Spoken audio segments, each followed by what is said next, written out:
Welcome to the Your Company Health Podcast. I'm your host, Andre Wright, founder and CEO of the Wright Consult Digital Marketing Agency, and also the creator of the Patient Buzz program.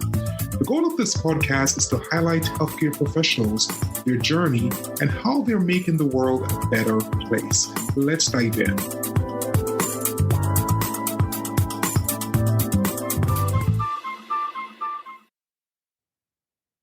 Hello, everyone. Welcome to another episode of the Your Company Health Podcast. My name is Andre Wright, and today I have a very exciting guest. I have Dr. Adam Tedder. He is a chiropractor, professional speaker, teacher, author, and also owner of the Clear Path Family Chiropractic. Hey, Adam, how are you doing? I'm doing great, Andre. I appreciate you having me on here.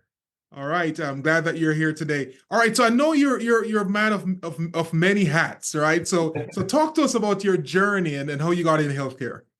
Yeah, so as a young guy, I come from like a blue collar family. So, my family's always done more manual labor type work and things like that. Not a lot of my family had gone to college when I was, growing up.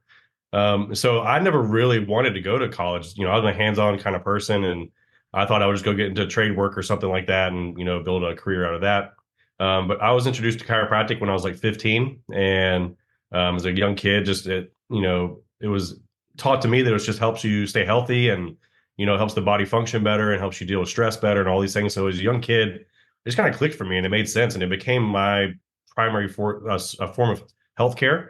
And but even still, I never really felt the draw to become a chiropractor. I loved being a patient and like the effects that I had with that with my family. And um, long story short, I got out of high school and didn't know what I really wanted to do. I went and got a business degree because I had Hope Scholarship. So I went and got a business degree, and then I ended up getting a job at Georgia Power, and I was a lineman for Georgia Power. Worked there for about 4 years or so, and it was an awesome job, but it's also a very dangerous job. And I ended up falling about 30 feet down a pole one day at work, and I got very lucky, didn't get hurt very bad. But at that moment, I was kind of like, I got to do something different. And at that time, a family member was a chiropractor, and they introduced me to what they were doing. And there's a specific form of chiropractic called upper cervical, which is a very unique niche in chiropractic. Less than 2% of chiropractors specialize in that. And so I actually just went and sat in this like certification class and as a guest. And the whole weekend, I was like, man, all these light bulbs are going off on, what it was and how they're taking care of patients and the neurology behind it. And all these things clicked. And I realized that weekend that's what I wanted to do. So I went to work on Monday, put my 2-week notice in, and enrolled back in school. And that was back in 2006. So it's been a long time. So that's a fascinating jump. How was that transition? Oh, it was tough, man. Because I've been out of school for several years, and in a business degree, you don't learn any of those things. You're not in the sciences at all. So I had to do there's a few different accelerated courses that you can take to kind of get your basis of all your science stuff to get into your bachelor's to get to the doctorate program. So I went from like no school for years to this accelerated program.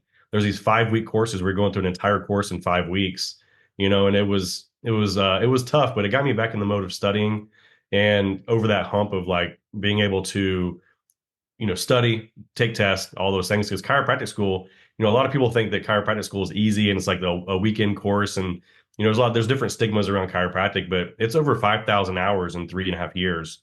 And we averaged about 5 to 12 tests a week. Like it was one of the most intense things I've ever done in my life. But it was a hard transition for sure, going from, just working and then going back into study mode and to that level as well. Any doctorate program is a doctorate program for a reason, and it's difficult, but super rewarding. I'm glad, obviously it's the best thing I've ever done. And but it was definitely a hard transition. So you touched a little bit on stigma. People generally would typically say, well, my chiropractor just wants my money. It's all about, they're going to give you that hook, and you keep on coming back with that, and they're going to adjust you, and it's just an ongoing thing. So talk to us about, the importance of chiropractic and why we all need to do it. I think it's funny because, if you look at any healthcare profession, you go to the dentist, you go to the medical doctor, ladies go to their OB, all these things. What do they tell you to do? You need checkups for the rest of your life. But for whatever reason, they think that chiropractic should be something that is just a treatment where you come in for a couple of visits, but the benefit is in the long term. And so if you go to a medical doctor and they say, "Oh, you have high blood pressure, you need to be on a blood pressure drug," how long do they tell you you got to take that for the rest of your life? So does that make it unscientific? Does that make it wrong? But when we say chiropractic is a beneficial thing to be a part of your healthcare regimen for a lifetime or for a long time, that shouldn't feel weird. It's something that's like working out or eating well or, mental health. All these things are so important. Your central nervous system and your spine are the foundation for everything in your body. And so a lot of that comes from, number one, the chiropractic profession not speaking the message of what chiropractic is and really understanding the bigness of what it is. And, for years, it's just been focused on like neck pain, back pain, headaches, which is we help with, but that's only 10% of what we do in chiropractic. And the other side of that is the medical profession. This isn't over 100 years of arguing back and forth of who's right and who's wrong. And we're competitors in the space of healthcare, but in reality, we do two totally different things. But there's this like infighting of like, well, these guys are right and these guys are wrong, and they're doing this and that. At the end of the day, we all can serve patients in different capacities. And if we all just work together, we could serve in those different things. But when you talk about like, you got to go the rest of your life, that's always a choice, man. If you go to the gym and you work out with a trainer and you only do a 6 week program, what's he going to recommend? You got to do this the rest of your life. And if you don't, you're going to regress back to where you were before. And so chiropractic's kind of the same way, man. We want to make sure we get things back in order, get things in alignment, and then we maintain that moving forward because life is stressful. We endure different stresses and traumas and things. And nowadays with technology and sitting, the spine just has a lot of pressure and stress on it. So chiropractic helps us, work through those things, not just today, but, moving forward. Agreed, agreed. So, if someone is watching or listening, talk to us. I know you mentioned that your technique is pretty unique, but talk to us Mhm. about your process. Say Yep. I just I'm having some back pain, and I decide to make an appointment and come in your establishment. What's your process? Yeah. So, again, in chiropractic, there's a lot of different philosophies and how people approach, their care, but also their business model. Some offices you just walk in, you lay on a table, and they pop and crack you, and you just come back whenever. There's a certain demographic that can do that, but as doctors, as clinicians, number one thing for any doctor is safety, right? We got to make sure we're taking the best care of our patients possible, and the spine is crucial, and obviously it affects the spinal cord, the nerves, the joints. Everything is very complex in there, and so there's chiropractic is not just popping bones and making cracking noises. Chiropractic is about the nervous system. It's about balancing neurology between the brain and the body. And so in our office, you come in, we do an evaluation. We take specific three-dimensional x-rays of the upper neck and any other areas of the spine that are, being affected. And then we put together a recommendation based on that. So it's not cookie cutter. It's not random. It's not just, do whatever you want to do. There's a plan behind, the findings that we have. And so our patients love the fact that they don't just come in and it's like, just get adjusted and like, good luck. We'll see you someday whenever you feel like it. There's actually a plan and a goal, and we get phenomenal results. We've been voted best of Georgia the last 3 years, Hmm. best of Gwinnett since the first year we were open. So, we pride ourselves on the results that we get, and that all starts with the baseline. Because, we have a lot of people come in with pain, right? They want to be out of pain quickly. But if we put the cart before the horse, we're going to be chasing that forever, right? So we want to make sure we have our baseline up front so we can have proper recommendations, proper expectations, and make sure we can get the best care for our patients. Awesome, awesome. All right, so let's jump into your business, the business overall. Yeah. Uh, as I'm the own a digital marketing company, work with healthcare practitioners. So talk to us about scaling your business operations. How was that for you, and what are some of the things that you're doing now to drive new patient Yeah, base? when you first open a business, there's a saying you have more time than money. And then as you grow the business, you have more money than time in some ways because you're busy taking care of patients. So when we first opened, we didn't have the budget for, doing ads and all those things because they are pricey. And so we did more grassroots. So we went door to door. We did a lot of just meeting and greeting, networking, trying to build a name for ourselves in the community. I grew up here in Gwinnett County, so already had some, connections and things like that when I opened my practice. But we worked our tails off, just meeting as many people as we could, meeting other practitioners, building relationships for referrals. So really building that way. But as we've grown, we have invested into some, digital marketing. So we've tried a little bit of everything. We've done print, we've done, Google ads, we've done Facebook ads, we've done different things like that. But what we're currently doing is really focusing on Facebook and Instagram. I feel like that's where a lot of people are. And it's really worked well for us as far as reaching more people outside of just inside of our clinic. We're primarily a referral based practice, but we do some digital, marketing that way. Right, and that's awesome. It's good because I'm telling you, Doc, I speak with in different healthcare practitioners, and most times, as what you mentioned, they're focused on taking care of the patient, so they don't pay a lot of attention to the digital marketing side and that and all the numbers. So it's good to know that you look at those numbers and you look at ways to scale the operations that way. And I want to tell you, some of these doctors, you're like, when we ask, how do you grow your business? You're like, Andre, we have been here forever. We don't do anything. People just Yeah, come in. But in this day and age, as you know, and even in the chiropractic space, is very competitive, very competitive. So, 100%. And so Atlanta's the most competitive for chiropractic, especially when it comes to digital marketing. Like it's super saturated. It's a yep. tough market for that. Yeah, it's a tough market. And even with that, as I always explain, you have to stand out. Because I mean, at the end of the day, if you're not doing the digital marketing, your competitor, they're going to do it and they're going to get Yep. that share. So I know you mentioned Facebook and the Instagram strategy is working well for you. But I normally encourage like a more holistic approach, try to have a presence everywhere, but obviously, you will, because you have to look at the number and it's not just vanity metrics. So I wanted to, you mentioned the Facebook and the Instagram. So what are some of the KPIs you look at, or the key metrics that you look at when you're running those campaigns? Obviously, you're looking at, click rates and cost per click and things like that, but really, return on investment. So, if we're spending X amount of dollars, we want to get, a certain number of potential clients out of that. Obviously, leads are leads, and it's our job to close those. But for us, we set certain numbers that we want with the agency we're working with now.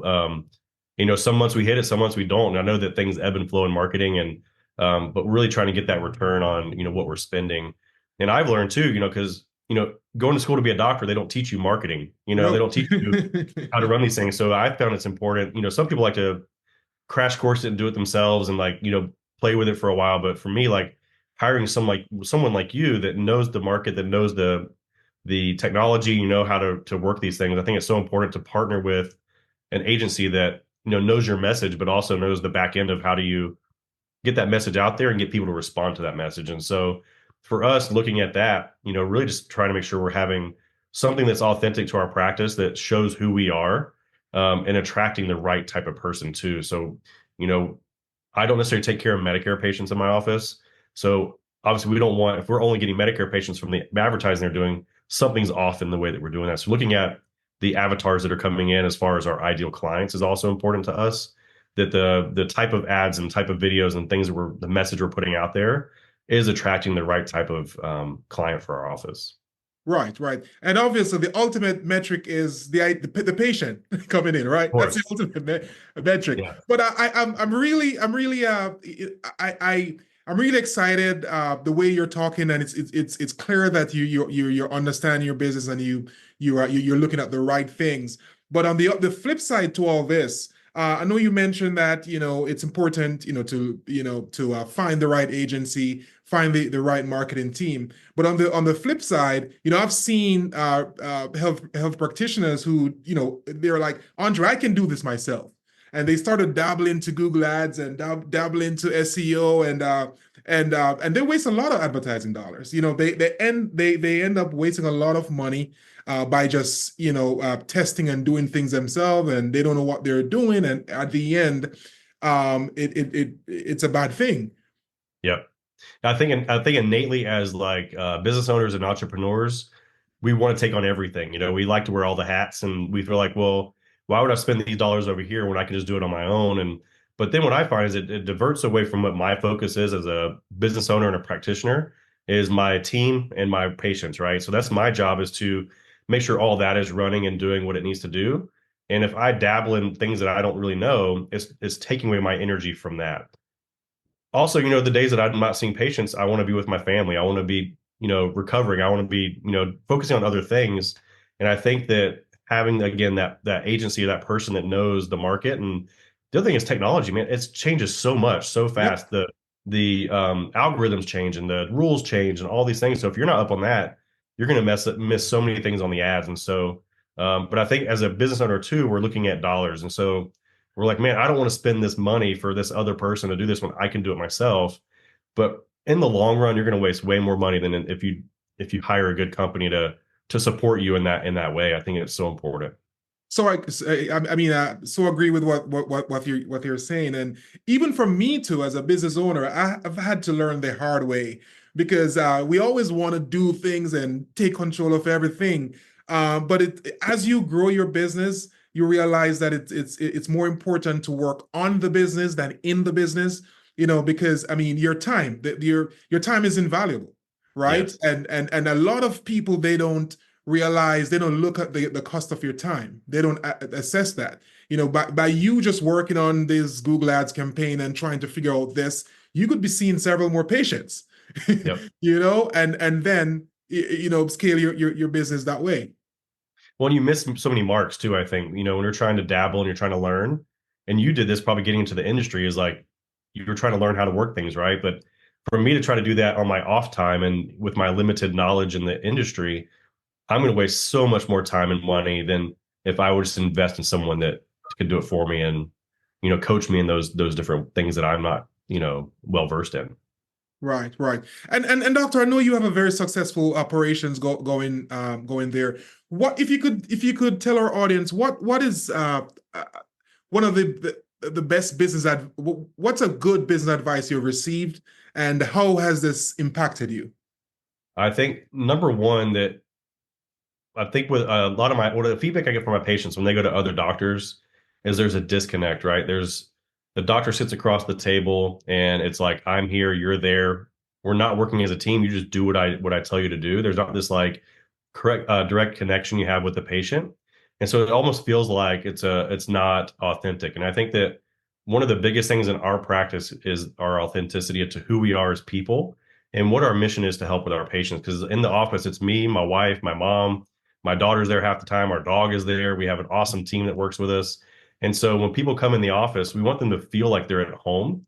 And we have this saying that you don't become a patient, you become family. And I think that being authentic to who we are and what our mission is so important. And that's true in no matter what business you're in, whether it's marketing or healthcare or it's in, some sort of sales position, you have to be genuine to who you are. And I think that's really important. And I think keeping things simple, I think we feel like things that are important and things that are valuable have to be complicated. And I think that in healthcare, there's more confusion today on what is healthy, what's not, what I should do for this. We've complicated things so much, but if again in the medical industry, if we can keep people confused and not really sure what's going on, that puts the doctor in control.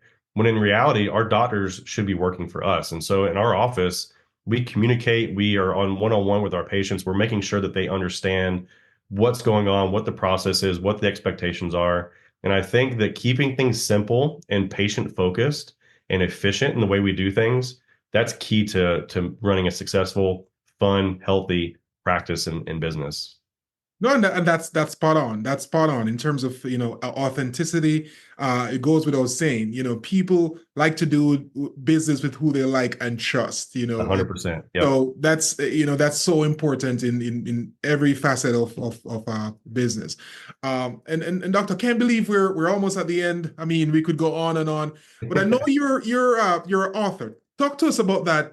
I've authored some research, some patient case files and research. I've written some magazines. So I've written more on articles and things like that, but I have not written a book. My wife, though, she's the English major in the family, and she's writing a Okay. book. But I have not written a book yet. I've thought about it.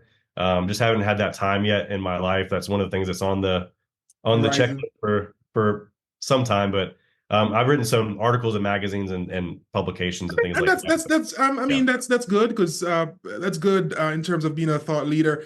So talk to us about some of those publications. What do you typically talk about, and tell us about those tips and. Yeah, so the one I've written specifically was for upper cervical chiropractic. It was a chiropractic publication in Texas that I spoke at a big convention out there, and they had me write an article for one of their publications. And so it was basically upper cervical chiropractic care within the chiropractic profession and how we can use that to enhance our patient care and outcomes neurologically.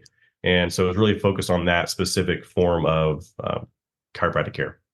Awesome, awesome, awesome. And then and that are those publications open to the public, or how does it, or Yeah, I mean, generally it was a chiropractic publication, so okay. generally just chiropractors are reading it. But I don't have anything really in the public Okay. space again yet, but it's definitely something on the list of things to do.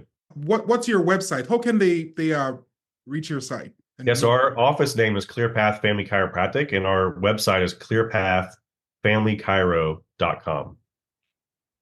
Right. Yep. Clearpathfamilychiro.com. And Yes. I'm sure, our listeners and viewers, they will check you out and see all the good things that you're doing. And before we go, doctor, for our audience, what are some maybe one or two practical tips we all can do to promote a good healthy lifestyle? Yeah, I think in our current modern world is technology, right? So we're all looking at our computers, we're all looking at our cell phones, we're all sitting for too many hours a day. So I think being aware, because we can't get away from it. And I tell my patients this all the day, all the time. We cannot get away from our cell phones because that's the world we live in. We can't get away from our computers because that's the world we live in.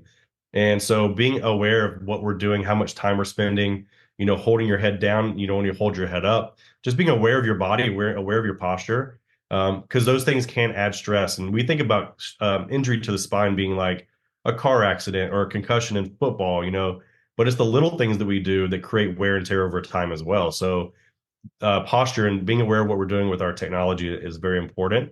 And the second thing is just you've got to move. We humans don't move like we used to. And a lot of times the joint stuff that people deal with as we age is just because of inactivity. So make sure we're moving our bodies in a healthy way. Get up, use a standing desk. I have a lot of my patients now that are using the treadmills under their desk. So they're I working all saw day and they're walking all day. that. So that makes a huge difference in their health outcomes. And if you study longevity, a big part of that is going to be movement. We have to move our bodies to stay healthy. And obviously, chiropractic care, you've got to be getting adjusted. If you're not under chiropractic care, you're not living to your potential. I don't care if you have pain or no pain or, whatever it may be. Everybody can benefit from chiropractic because it enhances your balance of your body, your brain, your nervous system. And again, everyone thinks of chiropractic just as about joints and muscles, but it really all goes back to the brain, the central nervous system, and integration of function in the body because your brain is connected to every single organ, every single tissue, and it coordinates every single process that happens in the body from hormones to digestion. Everything is coordinated by the brain and the nervous system. So that's really the core of chiropractic is making sure your body is integrating and functioning at its optimum. And if you could do that, a lot of other things will improve. And research shows that when you're under regular chiropractic care, it reduces your need for medical care by 60%, Hmm. and it reduces your need for pharmaceuticals by 85%. So we know that with regular chiropractic, you will have better health outcomes. You'll spend less money in doctors' offices, and you'll have a better quality of life moving forward. Awesome, awesome, doctor. Some great tips there. Again, thank you so much for jumping on the podcast today. You dropped some gems and some good information, and I know our audience will definitely check out your website and see what you're all about. All right, so appreciate you stopping by, and until next time, thank you. Thank you. I really appreciate you having me. It was awesome. Thank you. All right. Thank you so much for joining us today. I hope you found this information useful. Please share this episode on social media and also visit our website at andreewright.com/podcast for more. And also leave us a review on Apple or wherever you get your podcasts. Until next time, see you then.